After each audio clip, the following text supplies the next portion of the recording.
Então, pessoal, esta é a nossa terceira aula de introdução ao romance católico. A gente vai falar hoje do romance O Nó de Víboras, do François Mauriac.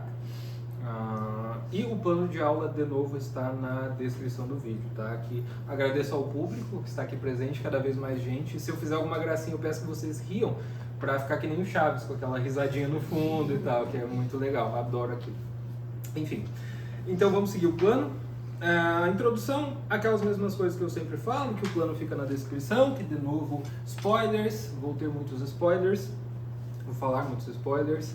A primeira parte da apresentação vai conter comentários breves sobre as obras do Mauriac. Desta vez eu não achei tão necessário entrar nos aspectos biográficos dele como eu fiz antes com o Evelyn Waugh, na aula anterior de Brideshead Revisited. A estrutura da apresentação em 1.3 está guiada por uma interpretação baseada em comentários do próprio François Mauriac, algumas obras esparsas no próprio Nó de Víboras, que a gente vai ver daqui a pouco. Tá? Então eu já vou pular para o item 2, que é François Mauriac, Graça Divina e Pecado no Drama Humano.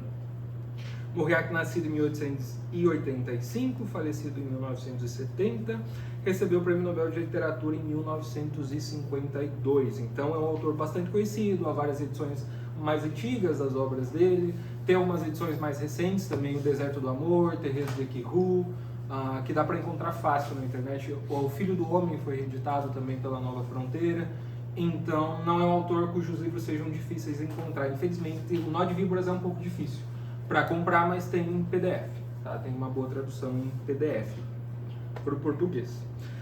Desde o seu primeiro romance, L'Enfant Chargé de Chêne, em 1913, ele já demonstrou o pecado, a culpa e a graça como sendo os seus temas principais. É disso que ele fala o tempo inteiro. Então, o Mauriac é conhecido por ser um romancista psicológico muito profundo, dentro da tradição do romance psicológico francês, não é? Dentro da tradição dos clássicos também. É uma coisa que o Otto Maria Carpeaux fala, que o Mauriac segue essa tradição mais antiga do romance francês, dos autores clássicos, e então ele já bebe nessa fonte, tá? E aqui eu já trouxe direto em 2.2 algo que o próprio Mauriac disse acerca desse drama, não é? O cristianismo vivido por ele como uma agonia, mas sempre desde dentro. Se outros autores que nós vimos, o Evelyn Waugh, o Walker Percy, por enquanto a gente vai ver outros, a maioria deles não são católicos de berço, né? São convertidos. E o caso do Mauriac é diferente. O Mauriac é um católico de berço. E é o que ele diz aqui em 2.2, e vejam que interessante. Ele diz: não cabia a mim perder a fé, perdê-la para reencontrá-la, como era meu desejo secreto. Eu já sabia que jamais sairia do catolicismo. Ele estava dentro de mim. Ou seja, o catolicismo impregna toda a visão de mundo do Mauriac. E isso se mostra em todos os romances. Né? Agora perdi. Onde quer que eu estivesse, estava lá também. Em vez de aceitar esta graça como uma graça, com que olho de inveja me lembro de ter contemplado uma manhã na capela dos beneditinos Ernesto Psicari. Isso aqui é maravilhoso. Por quê? Várias coisas. Primeiro, quem é esse cara? O Ernesto Psicari. O Ernesto Psicari é o neto do Ernest Renan, um conhecido autor ateu, escreveu Uma Vida de Jesus, aquela perspectiva do Jesus, professor, um cara legal, etc. Um dos iniciadores foi o Ernest Renan, tá? Inclusive o padre Penido conta no livro O Cardeal Newman, que no mesmo dia, em 9 de outubro de 1845, quando São John Henry Newman foi recebido na Igreja Católica, o Renan abandonou o seminário de Saint-Sulpice. E aqui a gente vê esse neto dele que faleceu na Primeira Guerra, foi um escritor também, se converteu ao catolicismo. É desse cara que o Mauriac está falando, é desse sujeito, do neto do Ernest Renan. Isso também é interessante. Mas vejam o que ele diz, que ele fala de uma inveja sentida contra um convertido. Por quê? O convertido sempre mostra aquele zelo, aquele grande zelo, aquelas manifestações de amor à fé, de amor a Deus ali, que são intensas, não é? Nessa primeira fase de uma conversão, que a gente pode analogamente dizer que é uma espécie de lua de mel, não é? Aquela fase de felicidade, de entusiasmo. E o Mauriac diz: não, eu não passei por isso. Eu queria passar, por isso que ele diz, eu queria perder a fé, mas para recuperá-la depois, não é? É isso que ele diz. Vejam que interessante. Isso vai entrar nas obras dele, vai ser importante também para esse romance. Em 2.13 eu trouxe uma citação do Alceu Amoroso Lima, foi citado por Gustavo Corsão, em um artigo que está nas referências também. E vejam que fascinante isso aqui. Diz o Alceu, Tristan de Ataíde, que era o pseudônimo dele, né? Ele, Mauriac, escreve um romance com a gravidade de um celebrante do ofício divino. Isso aqui. É que ele escreve como se estivesse celebrando a missa. É assim que o Mauriac faz. É o tipo do romancista responsável que sente comprometido o seu próprio destino em tudo o que escreve. Os romances dele geralmente são curtos. Percebam que há uma intensidade neles. Então. Mauriac é um só homem, quando vive como quando escreve. É aquela coisa que me parece que... Eu não li o Nietzsche, mas me parece que atribuiu ao Nietzsche uma frase de escrever com sangue. É o que Mauriac fazia. Ele escrevia com sangue. A citação seguinte do próprio Gustavo Corsão, neste artigo que eu também falei, ele fala um pouco amplamente da arte romanesca, e esse trecho aqui que está em itálico é o que se refere sobretudo ao Mauriac. Pode-se dizer que o caráter de sua obra é eminentemente escatológico. O romance, cuja matéria é a pessoa humana, tem duas grandes alternativas quanto à tonalidade que escolhe. Ou insiste na substância da pessoa humana, descendo do espírito à matéria, dos conflitos ao sensível, da alma ao rosto, à roupa, aos gestos, e afirmando ontologicamente a singularidade, a unidade de cada personagem, como Proust, que o Corsão diz, e aí o Corsão, nesse artigo, ele comenta que os dois vão para caminhos diferentes, não é o Mauriac e o Proust, que ele cita de exemplo. Eu acho que não. Acho que esses dois caminhos que o Corsão apresenta são convergentes, tá? A gente vai ver isso também em outros livros, em que essa substância da pessoa humana, ou a descida do espírito à matéria, é o que possibilita a ascensão depois, me parece. A gente viu bastante isso no The Movie Goer, do Walker Percy. Aquela insistência pelas coisas, não é uma coisa que a gente vê na Flannery O'Connor também. Então é o que nós já vimos. Aí diz o Corsão: ou o escritor insiste no caráter peregrinal e fugitivo da vida, e no confronto cotidiano com o destino, com as últimas coisas. Então, é uma vida em permanente tensão, da qual são retirados os elementos secundários. Ou seja, ele só pensa na morte, por exemplo, ou no sofrimento, como ele pode se aproximar ou não de Deus, se é que ele está próximo ou não de Deus. Se é que o catolicismo é uma opção para ele ou não, como a gente vai ver no Louis, que é o personagem principal aqui do Nó de Víboras, o personagem narrador do Nó de Víboras. Então esses outros elementos, eles servem a essa função escatológica, por assim dizer.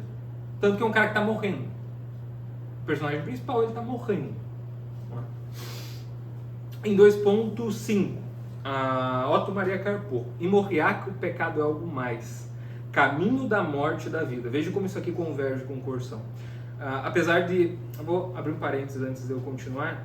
Esse artigo do Corsão que eu citei primeiro é uma resposta ao artigo que está aqui do Otto Maria Carpo.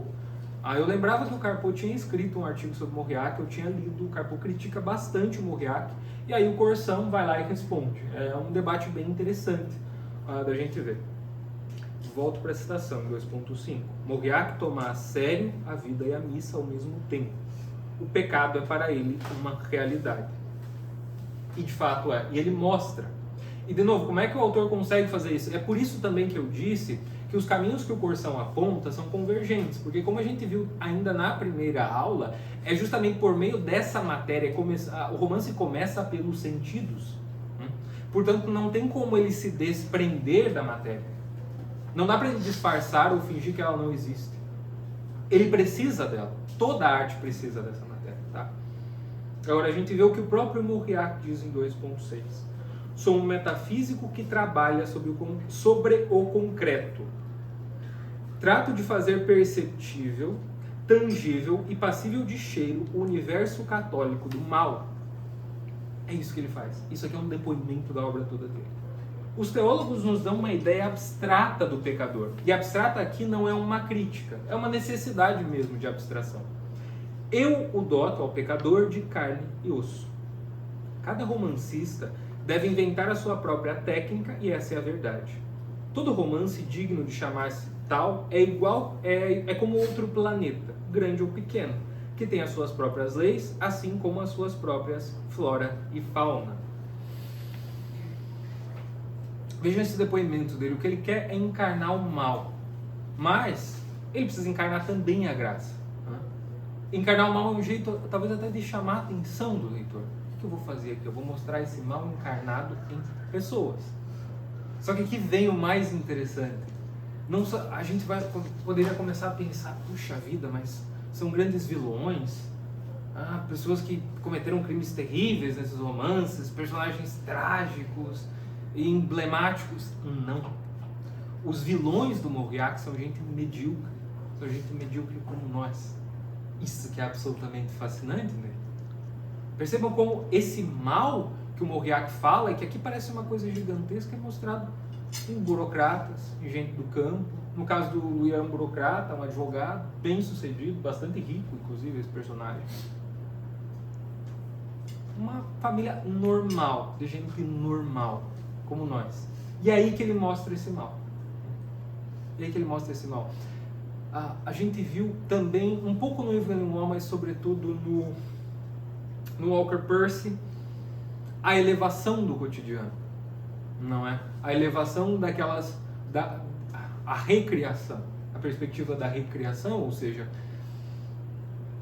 do homem conseguir, depois da encarnação, ver as coisas outra vez como novas. Aqui a gente tem um pouco do contrário. Como ele vê as coisas como velhas e desgastadas. Ele já se sentia velho desde jovem, esse personagem. E essa velhice simbólica, o Mauriac traz para mostrar esse desgaste, essa secura. Tem outro livro dele, e ele tinha uma predileção por essa expressão, que é chamado Deserto do Amor. Também é fácil de encontrar na internet, tem edições relativamente recentes, traduzidas para o português. Vejam, o deserto do amor. A gente associa com aridez, com secura, falta de umidade, falta de vida. Não é?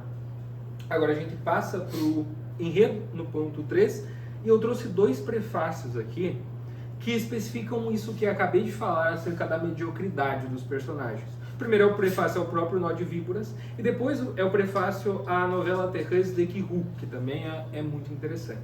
Primeiro leamos aqui o do Nó de Víboras.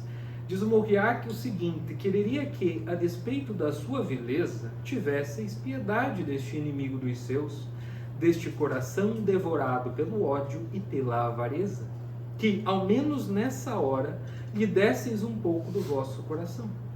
Durante a sua vida triste, as paixões escondem-lhe a luz que brilha perto, da qual um raio às vezes o toca, o queima. As suas paixões, mas bem mais do que elas, atenção para isso aqui, os cristãos medíocres que não o aceitam e que ele, por sua vez, atormenta. Aqui está escrito errado, atormenta. Quantos de nós repelem assim o pecador e o afastam de verdade, e o afastam da verdade que não testemunham? Esse aqui é a hipocrisia, o farisaísmo encarnado, que o deixava puto, completamente irritado. Esse é um tema muito importante para o Mauriac. São esses miseráveis que mostram para quem Cristo veio. Porque eles são miseráveis, são conscientes da própria miséria. Eles são os enfermos para quem Cristo veio. E os outros, aqueles que apenas seguem os preceitos com toda a tranquilidade do mundo, bom, eles não têm essa ausência, percebam, não tem esse coração partido, quebrado, de que nós falávamos na aula dedicada a Brideshead Revisited do Evelyn Waugh. Então, essa miséria desses personagens, miséria manifesta sobretudo na mediocridade, é o sinal de que eles precisam de alguém que os salve, que os ajude. Portanto, vejam o paradoxo aparente, não mais que aparente, que é o sinal de esperança. Isso aqui é um sinal de esperança. Vejamos no prefácio a Thérèse de Quirou. Muitos admirar-se-ão que eu tinha podido imaginar, ênfase, uma criatura ainda mais odiosa do que todos os meus outros heróis. Esses são os personagens dele, odiosos. Essa aqui é a rainha da mediocridade na obra do Mauriac. É incrível como ele conseguiu criar um personagem perfeitamente medíocre, mas não detestável. A gente não consegue detestá-la por ela ser medíocre, porque ela é igual a nós. Do mesmo jeito que a gente não vai conseguir detestar esse camarada aqui, que é o Louis, que a gente vai ver depois. Não serei eu alguma vez capaz de falar dos seres resplandecentes de virtude e que têm o coração na mão, esses sinceros inteiros? Os corações na mão, diz Morreac, não tem história, mas eu conheço a dos corações escondidos, imbricados num corpo de lama. Isso aqui é maravilhoso. Tem uma frase na peça Sereis como Deuses, do Gustave Thibon, em que ele coloca na boca de Deus as seguintes palavras para os personagens: eu prefiro que vocês sintam a minha falta na lama do que vocês sintam falta da lama. É mais ou menos isso aqui que o Morreac está mostrando, né? Que é na lama que eles sentem a nostalgia de Deus, a falta de Deus e a própria incompletude, a própria mediocridade. São esses corações que têm história, né? Esses corações fechados, sujos de lama em volta, que precisam ser limpos. Agora a gente vai entrar no enredo propriamente. A vingança de Louis, ou Louis, não é? 3.2, personagem principal e narrador. Vamos falar um pouquinho rapidamente da estrutura desse romance, que é curto. Ele é composto por uma série de cadernos esparsos, escritos pelo personagem principal, exceto no fim, em que há duas cartas, uma escrita pelo filho dele e a outra por uma neta, que se aproximou dele no fim da vida. A gente vai tratar disso rapidamente. Esses cadernos, inicialmente, ele queria escrever uma carta. Ele acabava de ter uma crise do coração, e então ele queria escrever uma carta para a esposa dele, a Isa. Só que essa carta era uma carta de vingança. Ele queria tirar a cara dela e, sobretudo depois que ele morresse, toda a indiferença que ele tinha sofrido. É um homem cheio de ódio. Vamos entrar nisso mais especificamente daqui a pouco. Mas imaginem um homem de 60 anos, doente, muito rico, amargurado, e que tinha raiva dos filhos e esse ressentimento mesclado ainda de algum amor em faísca, talvez, ou com algumas brasas ainda pela esposa, que tinha mais ou menos a mesma idade que ele. Então o que ele quer fazer? Ele quer se vingar dela. Ele quer, olha, eu quero que você leia depois que eu morrer, eu quero que você leia e saiba o homem que eu fui, o homem que você nunca quis conhecer, segundo ele. E aí os cadernos são divididos, né? São cadernos com anotações esparsas. Ele começa, vejam que interessante essa estrutura, porque ele começa escrevendo uma carta, ele começa a abrir o próprio coração, ele fala do ódio e ao mesmo tempo ele tem uma visão absurdamente clara de si mesmo, que é uma maravilha. E as duas coisas vão juntas, né? Essa visão da própria miséria, da própria mediocridade dele, e ainda a raiva que ele estava sentindo. Então uma coisa não excluiu a outra, não é? O fato dele estar afundado naquele vício não impediu que ele visse os outros vícios. De alguma forma, o desamor manifestado pelo autodesprezo o ajudou a ver a si mesmo um pouco melhor. E é isso que ele quer dizer para a esposa. 3.2.2, não era uma declaração de amor, mas vingança. Vingança pelo desamor da mulher e dos filhos a quem pretendia deserdar. Ele era muito rico, queria deserdar os filhos que só estavam esperando ele morrer para pegar o dinheiro. E primeiro a gente vai ver alguns juízos que ele faz às outras pessoas. Já vou dizer isso, que os juízos negativos que ele faz dos outros, a gente pensa naquele ressentido, fala mal de todo mundo, mas bem de si mesmo, e se acha uma vítima, essa coisa toda. Luís não. Ele fala muito mal de si, coisas verdadeiras e ruins. Ele também fala da esposa e dos filhos, só que o que ele diz é verdade acerca da esposa e dos filhos. As coisas ruins que ele diz são verdadeiras, porque ele tem uma visão extremamente aguçada, né? Vejam o que ele diz logo no comecinho, em 3.2.3. Nada me daria maior satisfação do que viver o suficiente para poder ver a vossa cara depois de terem ido ao banco. Ou seja, não ia ter mais dinheiro, seus desgraçados. É isso que ele queria. Então todo mundo em volta esperando para ele morrer. Imaginam, os filhos, genros, netos, etc, etc, estavam ali querendo sugá-lo, não é? Ele diz que só toleravam ele porque ele era o dono do caixa. Então ele queria deserdá-los e depois ele queria ver a cara deles de decepção, de ódio, de tristeza, porque só queriam o dinheiro dele, porra. Que se danem depois. É assim que ele começa. E vejam em 3.2.4. Quero que saibas, ele está se dirigindo à mulher dele, a Isa, que todos saibam o teu filho, a tua filha, o teu genro e os teus netos. Quem era este homem que sozinho passou a vida a enfrentar o grupo em que vocês se fecharam? Este advogado sobrecarregado de trabalho, tratado com todos os cuidados só porque era o dono da bolsa, mas a sofrer num outro planeta. Olha a acusação que ele faz, né? Imagine, 60 anos, à beira da morte, está recapitulando a vida e cheio de ódio, cheio de amargura. E essa amargura, esse fel que ele quer jogar todo para cima da esposa, e que caramba, vai ser melhor porque eu já vou estar morto. Ou seja, no fundo, ela vai se sentir mal.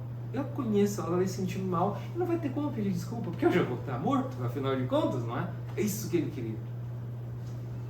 Mas vejam, em 3.3, como eu disse, ele tinha uma visão absurdamente clara dele mesmo, da própria conduta.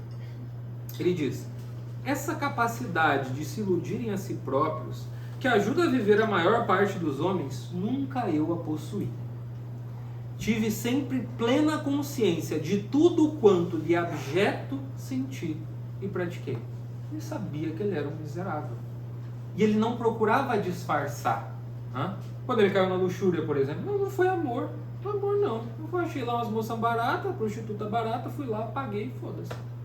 Não era amor isso aí. Eu sei que não é. Mas ele não tenta mascarar. Ele nunca tentou mascarar. Ele não tentava mascarar a própria abjeção. Ele tinha nojo de si mesmo, mas continuava com essa consciência permanente. Em 3.3.1, tanto quanto consciência dos defeitos, Luiz também atende suas carências. Isso aqui é absurdamente importante. Né? Queria que, apesar de tudo, Isa, a esposa, lesse o seu relato. É aqui que ele acaba se revelando. Veja, parece que tudo é vingança, mas que necessidade ele tinha de falar para a mulher quem ele era?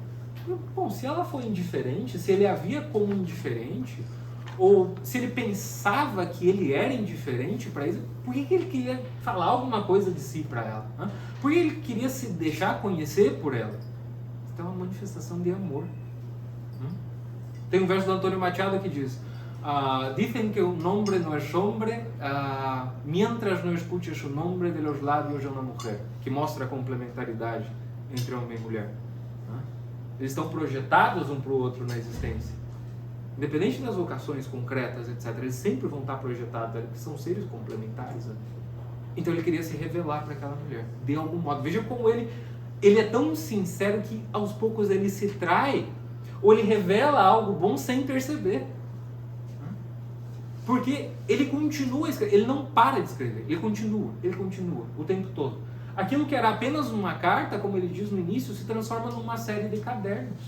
Vejam, a maioria do livro é essa série de cadernos, exceto as 2 cartas, com pouquíssimas páginas que eu lhe só li no início. Então vejam como ele se expandiu até o fim, até a morte. Precisando ser confessado, porque isso aqui é um ato de confissão, vocês já perceberam. Quando ele diz, sou medíocre, sou miserável, conheço a minha abjeção, o que ele faz? Ele está se confessando. É isso que ele está fazendo aqui. Esse livro inteiro é um exercício de confissão e, portanto, de descoberta. Porque à medida que ele conta, ele vai puxando mais coisas. Vai tendo maior consciência dessas coisas que ele fazia, e quais as motivações, e a relação com a própria família. E o que esperar dessa relação. 3.3.2. A sua maior queixa é o desamor, que se revela no autodesprezo.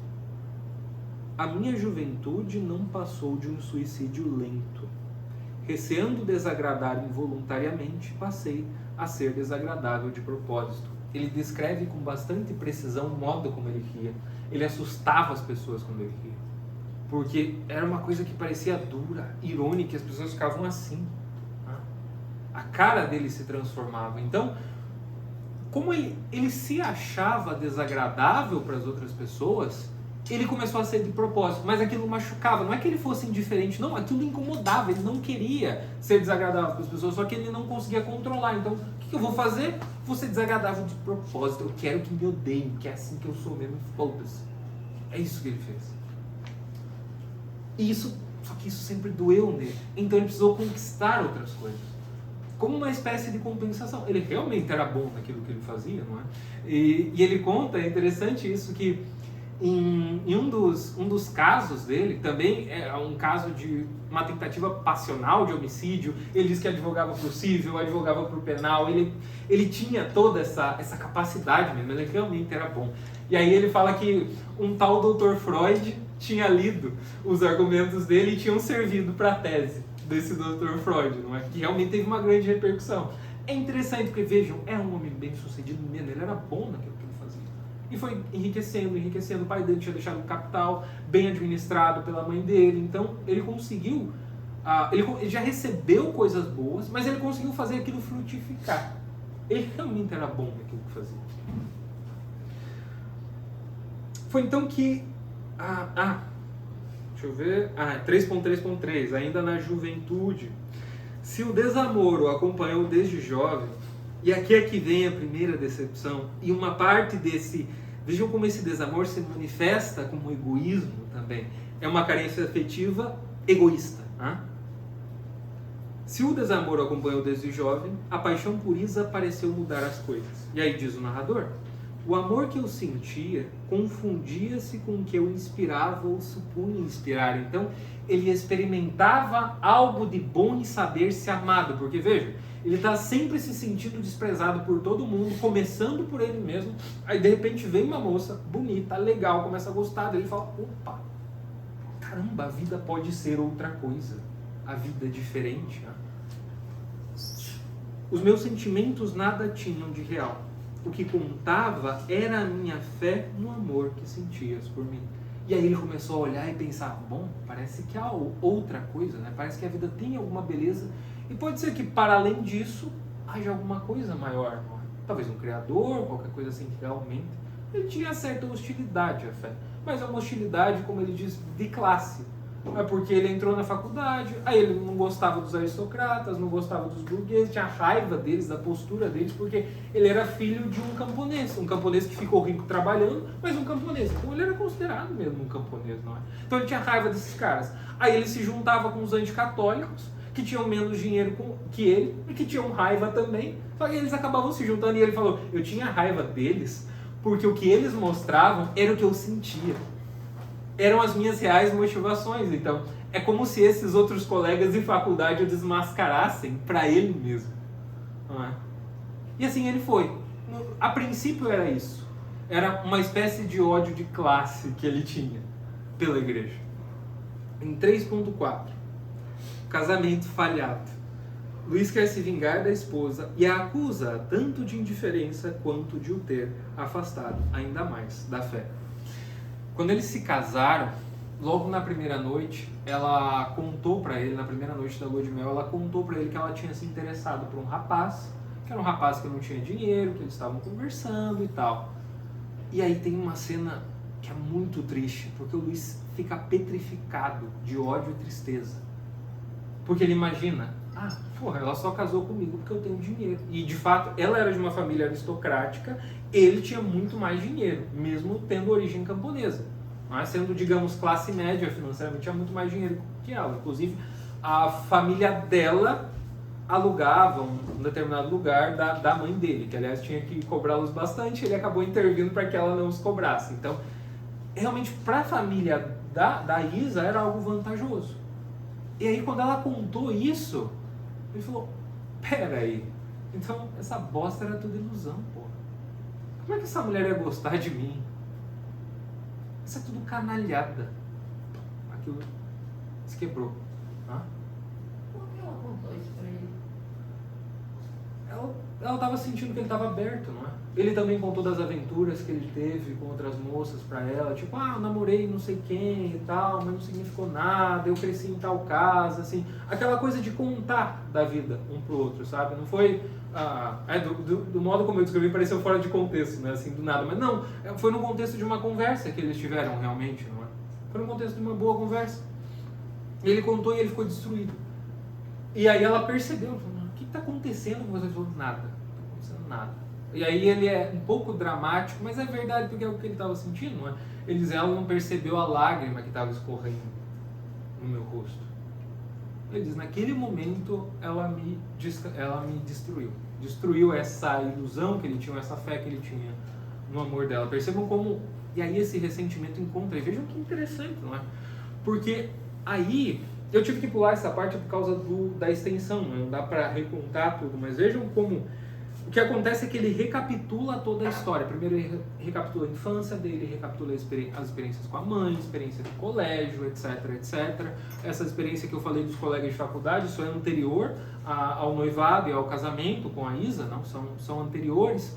Então ele tem essa necessidade de recontar toda a história dele, o que é um pouco estranho, porque se ele quer... Assim, por favor. São todos medíocres na história ou tem algum virtuoso? Tem alguns. Tem alguns que são... Né?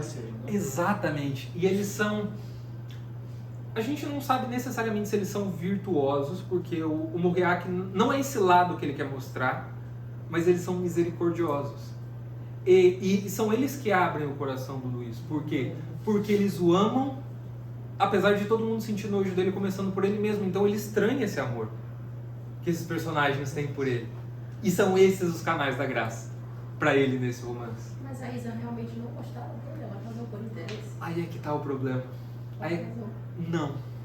Ela gostava. Aham. É agora que vem a desgraça. Por quê? Porque eles foram se afastando, passaram 40 anos nesse afastamento, que ele diz só junto pela carne, né? Porque não tinha outra coisa, foram nascendo os filhos, eles foram se distanciando, e aí que começa a vida de luxúria, que ele fala também. Se dedica mais ao trabalho, começa a procurar algumas prostitutas e tal. Depois tem uma relação de paixão mesmo com outra moça, que ele ajudou de fato no trabalho dele como advogado, etc, etc. Mas aí, em um determinado momento, e já é nesse presente da narrativa, ou seja, quando ele está com 60 anos, a esposa também, é a primeira vez que eles conversam sobre isso. E a Isa fala para ele, mas eu não dormia com os nossos filhos. Eu deixava a porta do quarto aberta e ficava te esperando todas as noites. Ela fala para ele. Depois, durante todo esse tempo, ele não sabia. E ele gostava de provocar ciúmes nela para saber se era ou não indiferente. Sentia raiva porque achava que ela não gostava dele. E veja o que ele descobre depois. E como é que ele fica quando ele descobre isso? Felizão. Pô, ela tinha ciúme de mim? Cacete! É uma felicidade até infantil e é interessante essa variação das emoções dele. Como ele as mostra, né? É muito interessante. De fato, então o casamento acabou por ser falhado. Não é? Em 3.4.1 ele diz, descansa, Isa. E ele está falando nessa confissão, evitarei tudo quanto te faça sofrer. Não tenhas receio de que te descreva o inferno onde quase todos os dias eu descia. Foste tu quem para lá me atiraste, tu que dele me tinhas salvo. É muito autorreferente, né? E egoísta. É, mas ele não é o único. Esse é o problema, ele não é o único aqui. Outra coisa, autorreferente e egoísta sim, só que ele também está sofrendo de verdade. Não é um sofrimento fingido. Em grande parte é auto-infligido, como ele mesmo descobre, isso é verdade. Só que vejam como ele... E é por isso que a gente não consegue... No começo, é fácil a gente ter raiva dele. Puta cara chato do cacete. Todo mundo pode ser chato, mas claro, a gente tá tendo mais contato com ele. É ele que tá contando a história pra nós. Então a gente pode ter mais raiva dele, claro, do que dos outros personagens. Embora eu achei muito difícil não ter raiva do filho dele, Humberto, no fim. É uma das cartas que a gente tem é do filho dele, que é uma perfeita besta. Exata, na verdade até pior do que ele falou, acho que foi gentil ainda. Caramba, acabei de fazer o gesto do Manuel Gomes de novo. Que coisa horrível. Que coisa horrível, sim, por favor. Não, eu só repeti o seu gesto. Ah tá, Manuel Gomes está ecoando aqui. Assim. Mas vejam, então, por que a gente não tem raiva dele? Porque eu tô falando, lógico, eu conheço o fim da história. Eu conheço até onde levou essa aparente hipocrisia ou essa dureza, levou ele a uma contrição verdadeira. Isso aqui é maravilhoso. Mas no começo da raiva, eu vejo que ele diz, olha assim, foste tu quem para lá para o inferno me atiraste. Tu que dele me tinhas salvo. Olha a responsabilidade divina que ele joga sobre a esposa, não é? E olha essa obsessão pelo amor da esposa dele. Olha, você que pode me resgatar, você tem o poder de me resgatar e o poder de me condenar. Porra, tem algo de errado aqui. Mas quando a gente olha para esse desamor, para esse autodesprezo, Cara, é um tiro errado, mas também é como a gente via em Brideshead Revisited. Os precursores, lembra, Mário? Os precursores. Primeiro o Sebastian, depois a Julia, e aí quebra e é que entra o último. Aqui, ele continuou nessa precursora que foi a esposa dele, a Isa, nesse amor de precursor. Ele diz em 3.4.2, aqui é algo que eu já tinha dito, né? Mas é melhor a gente ver nas palavras dele. Porque caí na libertinagem fácil e vulgar, despida de tudo quanto normalmente lhe serve de desculpa, reduzida a simples baixeza, sem sombra de sentimento, sem a capa fácil de amor. Ele não confundia as coisas, ele sabia exatamente o que ele estava fazendo. Ele estava procurando a lama, e ele queria a lama, ele não queria, não, achei outra mulher aqui que eu amo e tal. Não, porcaria mesmo, quero me ferrar, quero me lascar, e sou consciente disso. Veja como, e aqui a gente já começa a simpatizar com ele, por causa dessa absoluta veracidade para consigo mesmo. É isso que eu estava buscando e não vou disfarçar, eu sei que é isso que eu estava buscando, não tem por que disfarçar, muito menos agora. Quer dizer, eu sempre soube. Veja, em 3.4.3, a manifestação dessa avareza dele, essa avareza aparente. Não suporto a ideia de dever a mínima quantia. Foi assim que compreendi o amor. Pagando. Asqueroso. Não era algo bom. A gente pode perguntar, será que ele estava fazendo isso por prazer? Então, não me parece. Não me dá essa impressão de que seja prazer. Tá mais com cara de autodestruição, né? Com cara de birra, eu acho. Exatamente. Porque ficou aquele pensamento enganoso de que ele não era amado. Aí foi juntando tudo assim, de uma forma, de uma birra. Uma frustração. Também. Orgulho. Porque se ele entronizou, você bateu no ponto que um dos críticos, que é o padre Charles Miller, fala que a raiz desse desamor, desse ódio, depois a gente vai entrar nisso na parte final, é que o sujeito, ele se concebe, e tem um exemplo interessante com essa outra mulher por quem ele se apaixona, que se apaixona por ele, depois, no decorrer dos anos de casamento, que ele está afastado da esposa e tal, ele quer controlar toda a vida dela. E aí o padre Charles Miller diz, o sujeito assim, que sofre com o desamor, a gente não... Porque a gente às vezes confunde, desamor e tal, não vive o amor, beleza... E a gente separa isso do orgulho, a gente separa da soberba, mas ao contrário, a soberba, o orgulho, são como irmãos ou efeitos desse desamor, desta falta de caridade, porque a própria vida é um ato de amor de Deus para conosco. Então os pecados são esse afastamento, o fato de a gente virar as costas para isso. E aí que se manifesta nessas coisas: birra, orgulho, soberba, autodesprezo, querer usar os outros. E na expressão fantástica do padre Charles Miller, querer se tornar um Deus por procuração. Ou seja, alguém tem que me dar todo esse afeto do que eu estou precisando. Alguém tem que me dar isso. Foi o que ele queria, não é? Que era esse amor inteiro que ele não conseguia achar. E que como ele esperava... Vejam, ele esperava isso da esposa. A gente pode ver que ele estava enganado. Mas ele ali estava crente que era aquilo, que o casamento era, que devia ser aquilo, ele nunca recebeu. E como ele nunca recebeu, ele pensa, eu nunca pude dar também. Ou seja, ele esperava, a gente não pode esquecer, ele esperava da esposa algo divino, ou quase divino. Isso foi um erro gigante da parte dele. E aí, como ele não conseguiu, veja que... Curioso, né? Quando ele espera que outra criatura seja o seu Deus, ele acaba se tornando um Deus por procuração, tentando dominar os outros. 3.5. Parte do ódio de Luís foi concentrada na hostilidade à religião. Isso aqui é bastante importante para nós também. Ele dizia que até a altura do casamento, né, dos filhos, até ali a religião era a forma vazia para onde eu atirava as minhas humilhações de camponês rico, desprezado pelos companheiros burgueses. Um ódio de classe. Daí pra cá, enchia do evento que a gente falou do casamento, da formação da família, daí pra cá, enchia com a minha decepção amorosa e um rancor quase infinito. 3.5.2. Ele queria se vingar de Isa, mas também lhe chamar a atenção. Então, vejam, ele não era nem um pouco ignorante, nem um pouco tonto. Ele conhecia bem os preceitos da fé católica. E o que ele mais via? A esposa e os filhos dele descumprirem esses preceitos. Não é? Por quê? Era lá todo mundo, não come carne na sexta-feira santa. Aí chegava ele para chocar todo mundo, comia um bife gigante. Aí todo mundo ficava chocado, escandalizado. Chocado, escandalizado, mas eles que faltavam com a caridade, que exploravam os empregados de casa, que não viviam daquilo. E aí quando ele jogava isso na cara deles, eles só falavam, não pode esse exagero. É um modo farisaico. Exatamente. Só que sem a perversidade própria dos fariseus. Também numa mediocridade. Tá? Porque no fariseu... Exato, todos eles.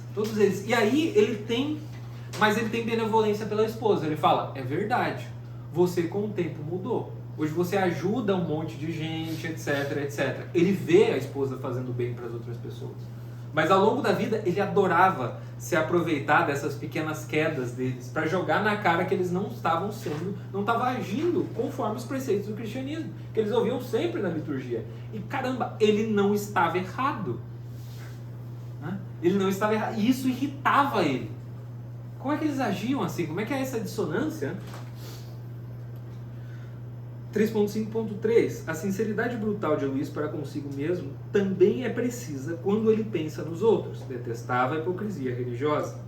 A lacuna entre a vivência cotidiana da religião e os preceitos que ele observava na mulher e nos filhos era motivo de provocação.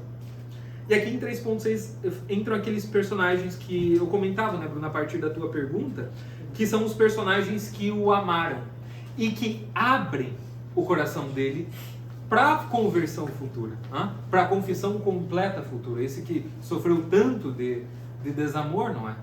E que o marcaram precisamente por isso, porque gostaram dele, mesmo ele se sentindo monstruoso, gostavam dele. E o que tinha essas pessoas, todas essas pessoas tinham em comum? Uma piedade verdadeira e simples. Eles não tentavam ostentar a fé católica deles, mas eles realmente a viviam. E caramba, olha que curioso, essas pessoas que de fato viviam a fé católica gostavam desse cara. Interessante, né? Via de regra assim. Exatamente. Enxergavam mesmo ele, quem ele poderia ter sido, por isso que o amavam. É interessante uma coisa que o toca. É o último, em 3.6.4. Vou de um por um. 3.6.1 Maria, a filha mais nova, sentava-se em seus joelhos e não lhe tinha medo. Quase todo mundo... É um negócio horrível, porque ele chegava em casa, estava todo mundo cantando, tocando piano e tal. Ficava quieto, ficava aquele silêncio. Eles estavam conversando, deixavam de conversar. Se afastavam dele. Ele afastava todo mundo pelo modo como ele era, com a própria família. E aí tinha essa menininha, não. Ela chegava, sentava no joelho dele e tal. E ele tinha uma real ternura por ela. E essa menina que morreu ainda criança, ela tinha uma extrema piedade. Então ela tinha esses atos de caridade para com o pessoal que trabalhava na casa deles. Ela tinha essa preocupação já pelos pobres desde criança. Ela parecia, mesmo criança pequenininha, ela parecia, caramba, a vida dela é parecida com esses preceitos todos, e ela tinha carinho por ele. E é claro que ele sofreu muito quando ela morreu. A mãe também. A mãe colocou um pouco da culpa nele, etc, etc. Algo que, enfim, era esperado até pelo modo como ele era, mas ele fala uma coisa interessante. Ele diz, olha, pra mim, a minha filha não sumiu, mas pra Isa ela sumiu, pra vocês ela sumiu. É como se ela fosse só um monte de ossos, pra mim não. Parece que ainda há uma permanência dela. E de onde é que vem essa permanência? Aqui do Lucas. Onde é que eu menciono o Lucas, que é o sobrinho? 3.6.2 e 3.6.3. Tá, vou por ordem. Primeiro a Marieta. Marieta ela é uma irmã da Isa que se casou mais cedo com outro nobre muito velho, casou só por causa do dinheiro, aí o cara morreu, esse era o objetivo mesmo, que ele morresse logo, ela ficasse em paz, né, muito bonita e tal. Só que aí o defunto disse o seguinte, olha, a única condição de você herdar isso aqui, ter o meu dinheiro, é não casar de novo. Aí ela disse, dane-se, eu não quero o teu dinheiro então. Aí a família ficou em cima dela, então ela passou alguns dias com o Luís e a irmã dela. E no momento de vulnerabilidade, ela mostrou uma certa abertura para o Luís. Não se insinuou que não era isso, mas de fato mostrou uma abertura para ele. Também uma carência afetiva, e ele recuou. Falou, opa, isso aqui não. Por quê? Porque ele lembrou de outro cara, que é o seminarista que a gente vai ver, que o padre Ardoin, ele estava no mesmo lugar em que ele encontrava esse seminarista várias vezes. Não sei porque chamavam ele de padre, era seminarista, mas chamavam de padre. Enfim, vou chamá-lo como chamam no romance, que é mais fácil, o padre Ardoin.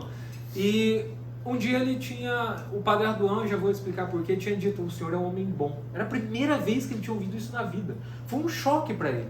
E como ele estava com a cunhada naquele lugar, aí ele pensa, será que foi a vergonha do padre Ardoin que me fez recuar? Ele não sabe, mas não. Veja, ele realmente a tratou de um modo paternal, ele era mais velho do que ela. Embora a irmã da Isa tenha se casado antes, ela ainda é mais jovem que a esposa do Luiz, não é mais jovem que a Isa. Então ele a tratou de maneira paternal. Beleza, ela foi embora, se casou com outro sujeito, teve um filho, acabou morrendo, etc, etc. Bora? Tô falando, já tem 45 minutos já. Ah, 45? Bom, então eu vou acelerar.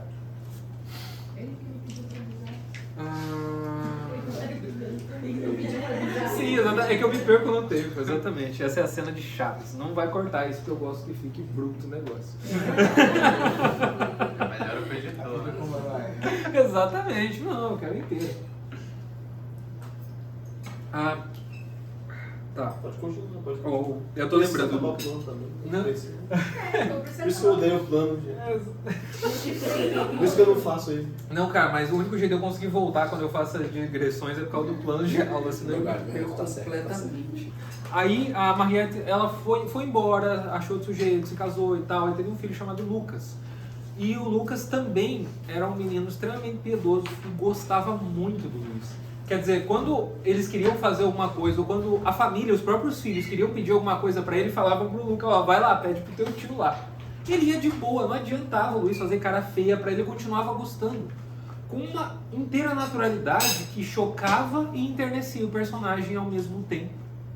Caramba, esse menino não gostava. Aí ele dizia um dia, o Lucas também era católico, mas não ostentava. Então um dia, ele tava lá, ele sentou no gramado, caíram algumas coisas do bolso dele, e dentre esses objetos que caíram tinha um terço, que ele simplesmente pegou rapidinho, guardou como uma coisa mais natural do mundo. Notem essa naturalidade comparada ao artificialismo que Eu ele nem vivia. sabia que ele tinha essas práticas. Ele simplesmente não ostentava, era uma coisa natural para ele e também não procuravam reparar. Para ele era natural, ele não falava disso, ele só vivia. Né? Ele só vivia essa piedade. E isso que o tio dele achou bonito. Ele reparava que depois da missa, o Lucas ia lá, comungava e tal. E ele voltava, mas ele era muito animado, ele era realmente feliz, ele voltava quietinho, assim, contemplando, olhando as coisas, assim, realmente pensativo. Isso o Luiz diz que o marcou também. Né? Vejam como ele vai voltando nesses episódios, e aqui eu não estou trazendo tudo, mas ele oscila bastante. Porque ele tem esses episódios de recapitulação, não é? Anteriores, porque isso aqui tudo é passado, o Luiz já tinha morrido na guerra, etc, etc. Como a Marie, vejam que as pessoas que o amaram, que de fato o amaram, exceto a Isa, não é nesse caso, mas enfim, a Isa acaba morrendo antes dele também, como ele não esperava, como eu falei, vai ter spoiler pra cacete. Isso é uma reflexão dele sozinho, então. É, exatamente, ele está escrevendo. Inicialmente a mulher está viva, né? Enquanto ele está escrevendo, ela ainda está viva. Porque ele tem um problema no coração, ela tinha, enfim, problemas da velhice, né? Alguma dor aqui, ali, uns incômodos e tal, mas ele tinha certeza que ele ia morrer antes dela. Então ele escreve isso pra ela. Inclusive, aquele encontro que eles tiveram, ele o escreve depois. Ele já estava escrevendo os cadernos, e aí o encontro não é a conversa, não é aquela conversa que eles têm, que ela fala, que ficou esperando por ele durante todo aquele tempo. Isso é no decorrer da narrativa presente. Então, existem dois tempos dentro dessa narrativa do autor, que é o presente dele, o contato que ele tem com a família, com os filhos, com a esposa, e essa recapitulação que ele quer contar para a esposa. Então ele conta episódios também do dia a dia, ele conta como os filhos realmente estavam tramando contra ele, de fato estavam, então esse ódio realmente volta. Tem uma artimanha também que ele tem um outro filho fora do casamento, então ele vai atrás desse filho, tentando na surdina deixar todo o dinheiro para esse filho. E aí os filhos dele descobrem, os filhos legítimos do casamento descobrem, vão atrás desse cara, ameaçam ele, oferecem um pouco de dinheiro para ele. E como ele é medíocre também, é chantageado, consegue a chantagem. O Luiz descobre, humilha só olhando, né? Bastou ele olhar para o filho dele para que era um fraco também, para que esse outro filho bastardo se sentisse humilhado. Então percebam isso. Primeiro essa tentativa de abertura, de confissão, e ao mesmo tempo ele escutando falarem mal dele. O tempo todo tramarem contra ele, a tentar interditá-lo. Esse era um dos planos dele, queria interditá-lo. Vamos aqui, a gente interdita, usa o dinheiro, ele não vai ter mais o que fazer. Aí ele fica aí, a gente vai deixar ele passar fome, vai ter uma casa boa, etc, etc. Ele ficou puto. Agora que eu vou deserdar esses desgraçados. Com o maior prazer aí. Esse era o plano dele. Lucas 3.6.4, aí diz, o padre Ardoin diz, o senhor é um homem bom. Para Luiz, veja que interessante.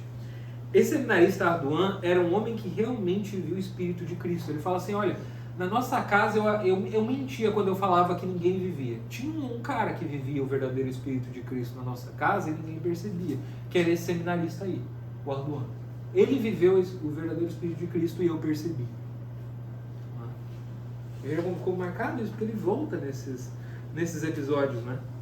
E conforme ele vai se confessando, antes ainda de se livrar do ódio, mas conforme ele vai se confessando, surge uma coisa que ele chama de a tentação cristã para ele, que está aqui em 3.7.1.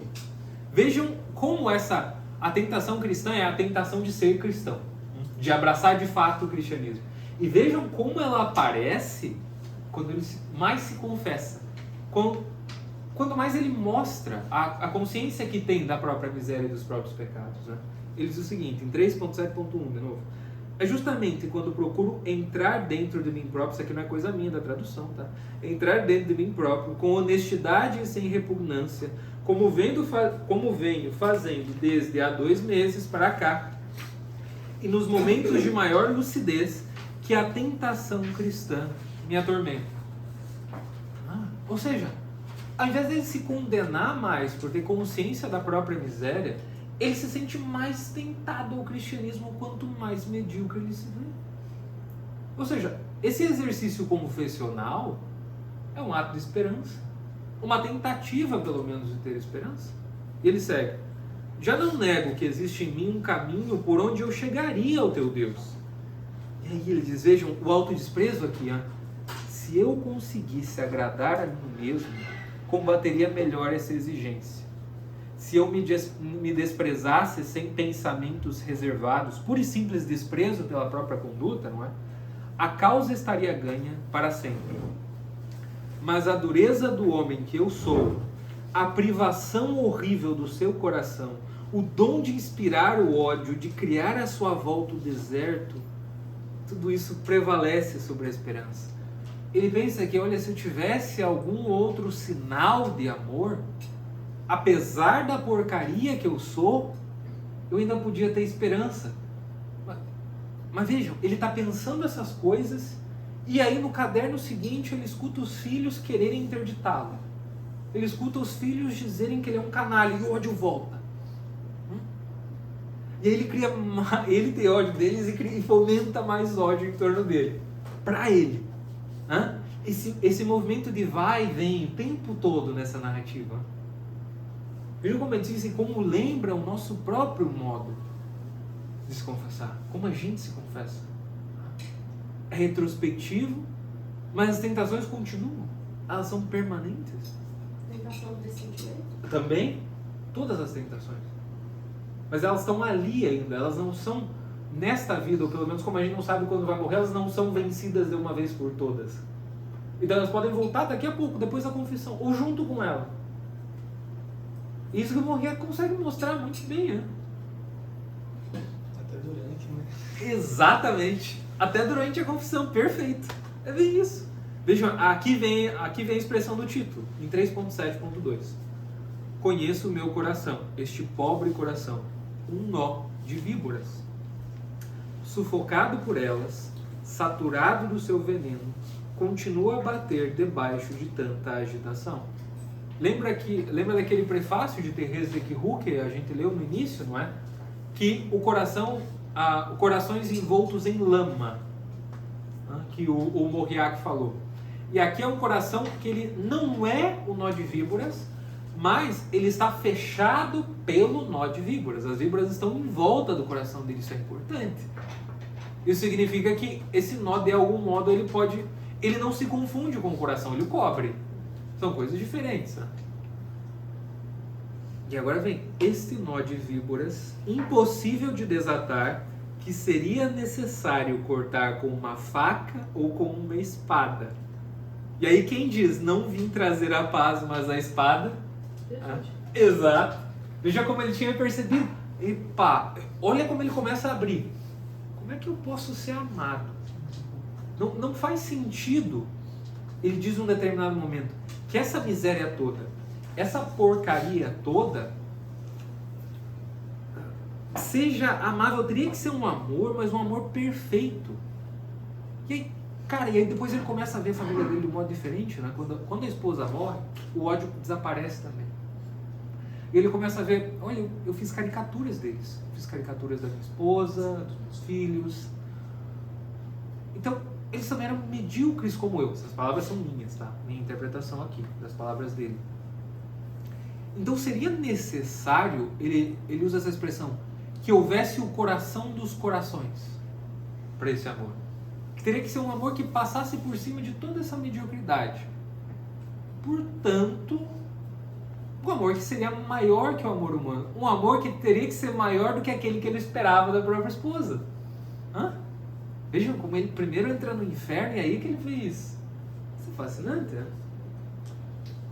3.7.3 Levei 60 anos a construir este velho que ora agoniza, cheio de ódio. Sou o que sou e não outro. Ó Deus, Deus, se de fato existisses. É uma oração parecida com a do Charles Ryder, como a gente viu em Brideshead Revista, né? no leito de morte do Lord Brideshead, Lord Marchmain, o Charles, por causa da Julia, reza: Deus, se há um Deus, perdoe os seus pecados, se há pecados. É mais ou menos assim. É uma oração sincera, porque, olha, eu não sei se eu acredito. Então, se existe um Deus, me ajuda. Então, isso aqui é hipocrisia? Não, ele tá no limbo mesmo. Exatamente. Eu quero, se o Senhor existir, me ajuda. Vejam o que custou para esse homem desesperado chegar nisso. E aí vem a morte da Isa. Algumas coisas eu já adiantei, né? Em 3.8.1. Vou contextualizar essa citação aqui. Ele diz que passou a vida em torno do dinheiro, lutando por esse dinheiro dele, tendo como inimigos os seus filhos, a sua esposa, a sua família, etc, etc. Só que aí ele fala: mas eu me enganei. Não era isso que eu amava. Eu estava amando a coisa errada, só que sem saber que eu estava amando a coisa errada. No fundo eu não me importava com isso, porque o que ele faz depois que a mulher dele morre? Os filhos ficam assustados. Pega aí os bens, eu passo para vocês e tal, dá um dinheiro para aquele outro lá que era o Roberto, né, o filho que tentaram chantagear e que ele queria passar a fortuna só para desviá-la dos filhos do casamento, né? Fala: não, eu divido aí para vocês, eu passo todo o nome de vocês, só quero essa casa aqui no campo e tal, usufruto dela, a escritura fica com vocês, beleza. Do dia para noite, bastou a Isa morrer. A idolatria dele era sustentar a narrativa que ele criou no... Exatamente. Do autodesprezo. É um objetivo falso que ele mesmo colocou e que ele acreditou. E aí quando ele percebeu isso, caiu. Aquilo tudo se perdeu. Mas veja, era um senhor de 60 anos à beira da morte. Dá para mudar o essencial? Dá. Mas o acidental, como as outras pessoas o viam, como se relacionavam com ele, aí não dava para mudar, não é? Então, aí ele fica sozinho. Ele sempre foi sozinho em relação à família dele. Mas agora ele fica sozinho de um jeito diferente. Porque se antes ele era o louco, apóstata, herege ou qualquer coisa parecida, agora ele era um fanático. Ele começa a aparecer como um fanático aos olhos da família dele, que não muda a família. Os filhos permanecem sempre os mesmos. Inclusive, tem uma cena, vejam que interessante. Como eu contei para vocês, eu não coloquei isso aqui no plano, mas ele tenta chantagear esse filho fora do casamento e tal, e aí os filhos dele do casamento o descobrem e vão atrás desse rapaz, o Roberto. Beleza. E aí eles se encontram com o Roberto numa igreja. E o Luiz percebe e vai seguindo eles. E aí quando eles terminam de chantagear o Roberto, para que o Roberto não receba a herança, o Humberto, que é o filho mais velho do casamento, sai. O que ele faz?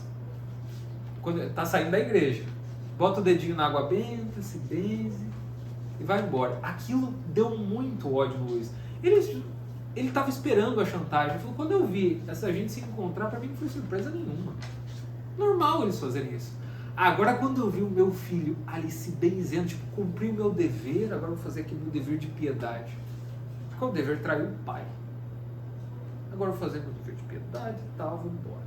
Eu sou muito bom católico, eu entendo disso. Eu tenho raiva mesmo desse Humberto, por causa da carta dele depois, né? Mas vejam, isso deu muito ódio no Luiz, né? Esse sinal. De fato era só o católico de caricatura ou o pai dele que enxergava ele distorcidamente? De fato era.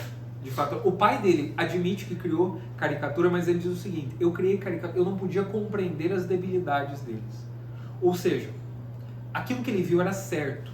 Em relação aos filhos. Em relação aos filhos. Mas em relação a Isa, não. Em relação a Isa, parcialmente também. Porque ela também foi muitas vezes católica, assim, superficialmente. Mas depois ele descobriu, porque ele descobre umas antigas cartas dela, que ela escrevia por um diretor espiritual. Mas Gilmar, ele fazendo isso, se colocando nessa posição de superior, ele também não estava falhando como católico?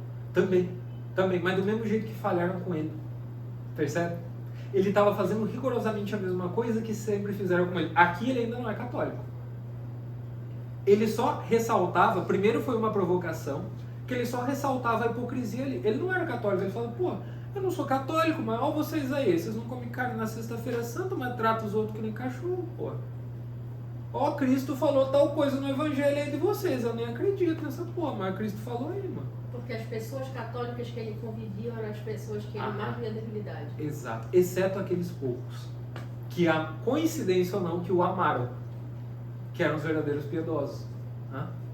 A filha dele, o sobrinho, o padre Aduan, que eram os verdadeiros piedosos ali. Uma piedade natural, sem ostentação.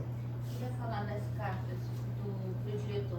Isso, ele descobre, ele tinha viajado, inclusive, para ir se encontrar com aquele filho e tal, para chantagear e tal, e aí a esposa dele morre durante essa viagem dele. E aí eles descobrem que ela tinha queimado uma porção de papéis, que eles não sabiam o que eram cartas. E ele conseguiu pegar alguns fragmentos dessas cartas antigas e tal. E ele descobriu que essa superficialidade da Isa não era tanto hipocrisia, mas eram dificuldades espirituais que ela tinha mesmo. E ele descobriu, por exemplo, que ela tinha ciúmes da irmã. O que aconteceu? Ele ficou felizão de novo. Quando anos antes ela sentia ciúmes da irmã, falou, caramba, ela ainda gostava de mim e tal. E olha, a Isa não esperava isso dela, mas ela também tinha as cruzes dela, ela também tinha as dificuldades, a complexidade. Ela também sofreu com profundidade ao modo dela. Ele começa a compreender a esposa de um jeito diferente. Aqui, o ódio desaparece. Ele nem consegue sentir mais. Mas ainda não é católico, né? Pelo que a gente sabe aqui. Depois a gente vai descobrir. Porque vejam que interessante. A gente descobre porque ele se confessa. Antes de morrer, ele morre perto do Natal, ele se confessa 3 vezes. Só que não é ele que fala isso. A gente não sabe das práticas de piedade dele, se é que ele as teve ou não. O que a gente sabe é que a neta dele, depois que ele morre, numa dessas 2 cartas, diz: ele foi se confessar com o pároco da cidade 3 vezes. Opa! Então, não é difícil a gente imaginar, por esse depoimento, que ele tinha outras práticas de piedade, só que ele mesmo não contou. Isso também fica ambíguo no romance, mas é muito interessante. Né? Se ele tivesse adotado essa postura também, que ele viu que as pessoas que o amavam tinham adotado, essa postura modesta. E ainda falando das dificuldades dele, ele diz em 3.8.2: agarrei-me esse nó de víboras imundo porque o confundi com o meu próprio coração. Vejam a diferença, eu disse que o nó de víboras cobria o coração, mas não era o coração. Não distingui as suas palpitações das dos répteis servilhantes. Em meio século de existência, não me bastou só descobrir em mim o que na realidade não era eu. Fiz o mesmo em relação aos outros. E aí ele percebe que ele atribuía também as mesmas motivações de ambição, de ódio, de mediocridade aos outros, a quem estava próximo dele. Ele conseguiu a proeza de fazer uma caricatura de si mesmo e uma caricatura de quem estava do lado dele, uma caricatura do cristianismo. E foi isso que ele descobriu agora quando o nó de víboras foi rompido, foi cortado. Vejam, ele não diz como. Aqui ele não diz como o nó de víboras foi cortado, mas lembram da citação anterior? Que quem poderia cortar o nó de víboras é aquele que veio trazer a espada e não a paz. Isso não lhes parece uma conversão? Uhum. Exato. Só que indireta, modesta, íntima. Sem estardalhaço. Né? Sem a narrativa. Fui na missa, tal, fiz um negócio, o padre me disse tal coisa, sou um puta católico agora. Uma conversão santa, né? Aham. 3.8.3. Nem os melhores aprendem a amar sozinhos. Para ultrapassar o ridículo, os vícios e, sobretudo, as asneiras dos seres humanos, é preciso conhecer o segredo de um amor que não encontramos no mundo, que é o que ele estava buscando inicialmente na esposa. Então, tá. Então é o seguinte, a gente pode ser amado apesar de tudo isso. E outra coisa, a gente pode amar os outros, e aí ele pensa nos filhos, na esposa, na caricatura que ele fez deles. Por isso eu disse, Renata, que o que ele fala da esposa e dos filhos não está errado. Hã? Mas ele, aí refletindo, ele pensa, eu podia amá-los apesar de tudo isso. Por quê? Porque esse amor não viria de mim, mas é um amor perfeito que é fora deste mundo. E aí eu conseguiria amá-los apesar de eles serem iguais a mim, afinal de contas.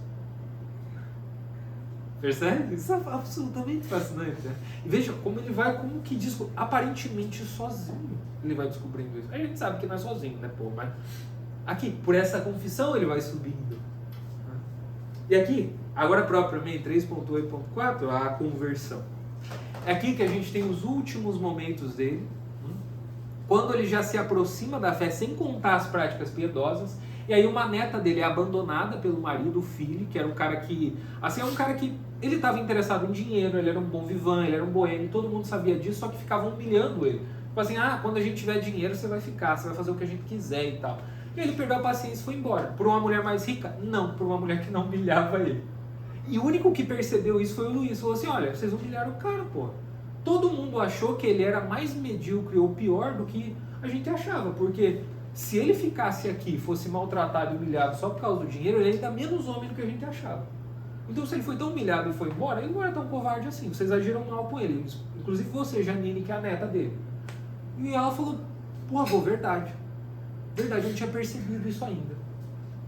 E aí todo mundo ficou escandalizado. A Genoveva, outra filha do Luiz, nossa, que coisa horrível de dizer pra minha filha, não sei o que, não sei o que, não sei o que e tal. E aí tem uma cena, vejam que fascinante no fim, porque a Janine, como ela começa a se aproximar do avô. E aí é um novo amor que brota ali, porque ela era fútil. E aí quando ele viu ela sofrendo, ele deixou de vê-la como fútil. Não, ela tem algo mais aqui, tem uma profundidade nessa menina, na minha neta. Não é? Ele começou a conversar com ela. Tem uma hora que ele fala assim, minha filha, você é religiosa? Você acha que Deus pode ajudar? É mais ou menos assim, estou contando com as minhas palavras, tá? Ela, mas o que Deus tem a ver com isso? Tipo, eu vou pra missa, eu cumpro com os meus deveres, essa coisa toda, né? O que Deus tem a ver com isso? Percebam como ela também, inicialmente, tinha essas práticas superficiais. Não, eu estou sofrendo por amor, meu marido me abandonou, mas Deus? Igreja, domingo, festinha, quermesses, negócio. Eu não consigo perceber bem a ligação de uma coisa com a outra. Por que eu vou também perguntando isso? Né?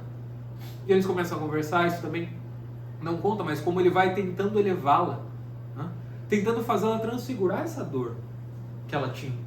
E ela começa a ir à missa mais vezes, as práticas de piedade dela se intensificam também naturalmente. E aí no fim ela diz uma coisa absolutamente incrível, que é: o meu avô foi o homem mais cristão que eu conheci na vida. O cara que comia carne na sexta-feira santa para chocar os outros. Por quê? Porque ele teve uma conversão verdadeira e completa. Olha como isso é bonito. E aí, isso ela diz nessa última carta, né? O Humberto fala, não, eu entendo disso. Meu pai é um caso de delírio, de misticismo. Aqui, o que a gente tinha razão em querer interditar ele, porque estava louco mesmo. E isso só prova que ele estava louco, percebe? Os filhos não o entendem. Esse mesmo Humberto que saiu de lá, traiu o pai, fez isso na cruz e foi embora. Esse mesmo Humberto diz, não, nosso pai estava atacado de delírio de misticismo, depois que ele morre e eles descobrem o caderno que ele deixou, não é? E aqui a gente vai para a parte final Uma análise, enfim, outros comentários, mas aqui trazendo sobretudo a análise do padre Charles Miller, né, e dialogando com os livros anteriores. Eu chamei esta parte, que é o ponto 4, de Cristo e o deserto do amor. 4.1, quem é o personagem principal do romance? Se em Brideshead Revisited o Joseph Pierce diz que Deus era o personagem principal do romance, aqui no Nó de Víboras, mas também em todos os romances do Mauriac, o padre Charles Miller considera que Cristo seja o personagem principal. Nosso Senhor Jesus Cristo é o personagem principal dos romances do François Mauriac. Onde é que ele aparece? Nessa miséria, atrás dessa miséria toda. Porque é para os miseráveis que ele veio, para os sujos, para os doentes, mas para os doentes que têm consciência da própria doença. Eis a diferença. A conversão aqui em 4.2, já vou falar quem é o padre Charles Miller, tá? No fim eu comento, só para não perder aqui a linha de raciocínio, é um autor que eu recomendo muito. A conversão aqui, ela se junta com a descoberta da fonte do ódio. Ou seja, ele consegue atacar mesmo o mal pela raiz. E aí diz o padre Charles Miller, o homem que não é amado se sente tentado a se apoderar do destino alheio, a lhe dar forma. Quer, eu escrevi aqui errado, obrigar o outro a viver sob sua sombra. Quer ser tudo para ele, ser um Deus por procuração. Essa outra pessoa. Porque como ele exige esse amor total, ele se sente tão vítima do desamor e exige esse amor total, completo, inteiro, divino, ele quer controlar o outro para que o outro ame assim. Porque você depende de mim para me amar. Epa. Ou seja, ele mesmo se torna um Deus por procuração. Essa expressão é felicíssima, não é? Vejam, em 4.2.2, Luís recapitula sua trajetória de Deus por procuração. Primeiro a mãe, a quem ele dominava, e a que deixou de lado depois os colegas de faculdade, que ele facilmente conseguiu usar, e profissão também, Isa, a esposa, e a mãe do Roberto. O que acontece? Eu ainda não falei, eu deixei para falar mais especificamente dessa mulher aqui, né, a mãe do Roberto. Era uma professora de colégio, ela foi vítima de uma injustiça, ela não tinha muito dinheiro, e falou, não, beleza, vou te ajudar e tal. E ajudou. E essa mulher foi inocentada, tinha sido acusada de um crime que não cometeu, ela se apaixonou por ele. Se apaixonou de verdade, e ele também por ela. Só que aí ele a transformou numa prisioneira. Aquela coisa do você depende totalmente de mim, a tua existência depende de mim, você tem que me amar. Mas esse foi o caso. Aqui mais específico ainda. E ele recapitula isso, veja como ele quer ser o Deus dessa mulher. Por causa do desamor da mãe do Roberto. E o Roberto, é interessante, tem uma vez que ele vê o Roberto chegando até ele, e ele começa a sentir uma certa repulsa. Porque o Roberto se parece muito fisicamente com ele. De todos os filhos, o Roberto era o que mais se parecia fisicamente com ele. E ele tinha repulsa dessa semelhança. Porque ele tinha repulsa dele mesmo. Isso se manifesta nele olhar para o filho e não gostar, não é? Como eu já disse, em 4.2.3, há uma oscilação ao longo da narrativa entre a clara evidência do personagem e a cegueira pelo ódio. Isso é característica de uma ferida. Aquilo está doendo, às vezes dói menos, às vezes dói mais, às vezes ele tem um alívio, então ele consegue respirar e ver, preciso fazer tal coisa para me curar e tal, só que às vezes ela dói mais, então ele volta e fala, desgraça, tem que fazer essa porra, esses malditos filhos, não sei o quê. Vai e volta, vai e volta. Ferida. Ferida lembra o quê? Pecado. E nota, ele está doente do quê? Do coração. A enfermidade física dele. Que também é um símbolo perfeito da enfermidade espiritual dele. De novo estou fazendo gesto do Manuel Gomes, que horror. Falando um negócio sério fazendo gesto do Manuel Gomes, meu Deus. 4.3. Recapitulo aqui algo que nós dissemos na primeira aula, não é? Dedicado ao The Movie Goer.